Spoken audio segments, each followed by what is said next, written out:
Hello guys, welcome to my channel. ஆக்சுவலாக பார்த்தீங்கன்னா இன்னும் ஒரு 2 days தான் இருக்குது. ஐபிஎல் ஸ்டார்ட் ஆக போகுது. ஒரு 2 monthsக்கு ஃபுல் என்ஜாய்மெண்ட் இருக்கும் எல்லாருக்குமே. ஸோ ஓகே, இந்த டைமில் சிஎஸ்கே வந்துட்டு யார் ஓப்பனர்ஸாக ப்ரிஃபர் பண்ண போகிறாங்கன்றது இன்னுமே ஒரு டிபேட்டாக போயிட்டுருக்கு.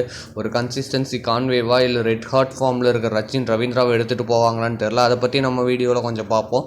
அதே போல் இந்த மாதிரி யூனிக்கான கண்டென்ட்டை ஃபாஸ்ட்டாக தெரிஞ்சிங்கன்னா நம்ம சேனல் ஒரு சப்ஸ்கிரைப் பண்ணிக்கோங்க. ஐபிஎல் கண்டென்ட்ஸை ரெகுலராக போஸ்ட் பண்ண போகிறேன். ஐபிஎல் கண்டென்ட்ஸ் வேணும்னா இந்த சேனலை சப்ஸ்கிரைப் பண்ணி ஒரு கொஞ்சம் ஃபாலோ பண்ணிக்கோங்க. ஆஸ் யூஷுவல் பார்த்தீங்கன்னா இன்னும் 2 days தான் இருக்குது ஐபிஎலுக்கு. எல்லா டீமுமே அவங்களுடைய ப்ரிப்பரேஷன்ஸ் அண்டு அவங்களுக்குள்ள ட்ரைனிங் மேட்சஸ் கண்டக்ட் பண்ணிகிட்டு இருந்தாங்க. சிஎஸ்கேவும் அந்த மாதிரி ட்ரைனிங் செஷன்ஸ்லாம் கண்டக்ட் பண்ணி முடிச்சுட்டு அவங்களுக்குடைய இன்ட்ரா ஸ்குவாட் மேட்சை ஆடினாங்க. அதை பற்றி நிறைய அப்டேட்ஸ் உங்களுக்கும் தெரிஞ்சிருக்கும். இப்போ என்ன நடக்குதுன்னு பார்த்தீங்கன்னா ஜஸ்ட் ஒரு 2 days தான் இருக்குது. இன்னுமே ஒரு டிபேட் போகுது சிஎஸ்கேவோடைய ஓப்பனர்ஸ் யார் அப்படின்னு சொல்லிட்டு. அதுக்கு முன்னாடி நம்மளோட டீமோடைய ப்ளஸ் பாயிண்ட் என்னென்னா பார்த்தீங்கன்னா ஆல் த 25 மெம்பர்ஸும் ஜாயின் பண்ணிட்டாங்க. அதாவது யாருக்குமே இன்ஜுரி இல்லை அப்படின்னு சொல்லிட்டு ஃபுல் ஃப்ளெக்ஸ்டாக எல்லாருமே ஜாயின் பண்ணியிருக்காங்க அப்படின்ட்டு சிஎஸ்கே சைட்லேருந்து இன்ஃபார்ம் பண்ணியிருக்காங்க. அதை பொறுத்த பார்த்திங்கன்னா நிறைய ஆப்ஷன்ஸ் நம்மக்கிட்ட அவைலபிளாக இருக்குது. நமக்கு மெயின் ஃபஸ்ட்டு என்ன பிரச்சனைனா ஓப்பனிங்கை யாரை கொண்டு போக போகிறாங்க அப்படின்னு சொல்லிட்டு தான். ஆக்சுவலி பார்த்தீங்கன்னா கான்வேவும் ஃபிட்டாக இருக்கார், ரச்சின் ரவீந்திராவும் ஃபிட்டாக இருக்காது. கான்வே பார்த்தீங்கன்னா கன்சிஸ்டன்சி அண்ட் ரச்சின் பார்த்தீங்கன்னா ரெட் ஹாட் ஃபார்மில் இருக்காங்க. அதாவது சாம்பியன்ஸ் ட்ராஃபியோட பிளேயர் ஆஃப் த டோர்னமெண்ட்டாகவும் இருந்தார். 2023 வேர்ல்ட் கப்லேயும் பிளேயர் ஆஃப் த டோர்னமெண்ட்டாக இருந்தார். இப்போ கான்வே 2023 நமக்கு என்ன பண்ணி கொடுத்தாரு, கன்சிஸ்டண்ட்டாக ஆடி ஒரு டைட்டில் டிஃபெண்ட் பண்ணுற அளவுக்கு கொண்டு போனார் அப்படின்னா அவருடைய கன்சிஸ்டன்சி தான் அதுக்கு இம்பார்ட்டன்ட். சிஎஸ்கே எப்பயுமே இந்த மாதிரி எமோஷனல் டிசிஷன்ஸ் நிறையாவே எடுப்பாங்கங்க. ஒரு ரச்சின் ரவீந்திரா என்னதான் ஃபார்மில் இருந்தாலும் கான்வேவோட போகலாமா அப்படின்னு சொல்லிட்டு சில தாட்ஸ் இருக்கும்.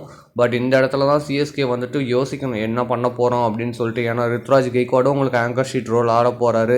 கான்வேவாக ஆடினார்னா உங்களுக்கு ஸ்கோர் போர்டில் கம்மியாக இருக்கும். பட் தே கேன் ஆக்சிலரேட், யாரோ ஒருத்தர் ஆக்சிலரேட் பண்ணி தான் ஆடணும். பட் ரச்சினும் நீங்கள் கொண்டு போனீங்கன்னா டெஃபினட்டாக உங்களுக்கு ஒரு அக்ரெசிவ் ஸ்டார்ட் கொடுப்பாருன்னு எனக்கு தோணுது. அதே பார்த்தீங்கன்னா கான்வே பார்த்தீங்கன்னா கன்சிஸ்டன்சி இப்போ கிடையாதுங்க. ஏன்னா ஜோபக் சூப்பர் கிங்ஸ்லேயும் பார்த்தா, ILT20லையும் பார்த்தா ஒரு மேட்ச் அடிக்கிறாரு, ஒரு மேட்ச் அடிக்கலை.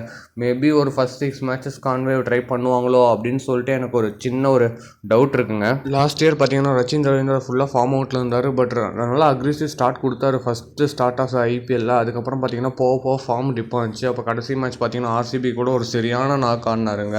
அதாவது ரச்சின் ரவீந்திரா உங்களுக்கு அக்ரெசிவ் பேட்டிங் டாப் ஆர்டரில் வேணும் அப்படின்னு சொல்லிட்டு எல்லா டீமும் அடிக்கிற மாதிரி 5 ஓவரில் 100, 6 ஓவரில் 80 அடிக்கணும்னு தோணுச்சுன்னா they will go with Rachin Ravindra என்னை பொறுத்த வரைக்கும். பட் அந்த டிசிஷன் சிஎஸ்கே எடுப்பாங்களா அப்படின்னு எனக்கு தெரியல. ஏன்னா மோஸ்ட் ஆஃப் த மேட்சஸ் பார்த்தீங்கன்னா சேப்பாக்கில் ஆடுறாங்க. ஏன்னா சேப்பாக்கில் பார்த்தீங்கன்னா கான்வேக்கு பார்த்தீங்கன்னா எக்ஸலண்ட் ரெக்கார்ட் இருக்குங்க. ஆவரேஜ் பார்த்தீங்கன்னா ஒரு 45 கிட்ட வச்சிருக்காரு. ஒரு ஸ்லோ கண்டிஷன்ஸில் இன்னிங்ஸ் எப்படி பில்ட் பண்ணணும் அப்படின்னு சொல்லிட்டு அவருக்கு நல்லாவே தெரியும். ருத்ராஜும் அதை நல்லா பண்ணார் last year. But Rachin Ravindra அதை பண்ணுவாரான்னு ஒரு டவுட் இருந்துச்சு. ஏன்னா லாஸ்ட் சீசன் பார்த்தீங்கன்னா நல்லா பர்ஃபார்ம் பண்ணல. பட் இந்தியாவுக்கு ஆடின, அதாவது டெஸ்ட் சீரீஸில் பார்த்தீங்கன்னா சூப்பராக கண்டிஷன்ஸ்க்கு ஏற்ற அடாப்ட் பண்ணி ஆடினார். பார்த்தீங்கன்னா துபாயில் நடந்த ICC சாம்பியன்ஸ் ட்ராஃபிலையும் பார்த்தீங்கன்னா கண்டிஷன்ஸ்க்கு ஏற்ற மாதிரி அடாப்டபிலிட்டி ஆடினார்.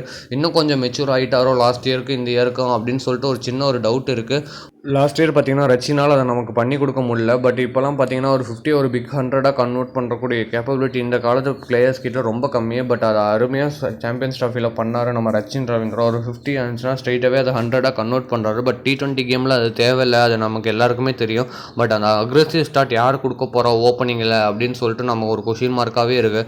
வெதர் கான்வே அண்ணா ஒரு அக்ரெசிவ் ஸ்டார்ட் கொடுப்பாரா, இல்லை ருத்ராஜ் அக்ரெசிவ் ஸ்டார்ட் கொடுப்பாரா, இல்லை கான்வே மிஸ் பண்ணிட்டு ரச்சின் ரவீந்திரா ஒரு டாக்டிக்கலாக மூவ் பண்ணி சிஎஸ்கே ஆட வைப்பாங்களா அப்படின்னு சொல்லிட்டு நம்ம பொறுத்திருந்து தான் பார்க்கணும்.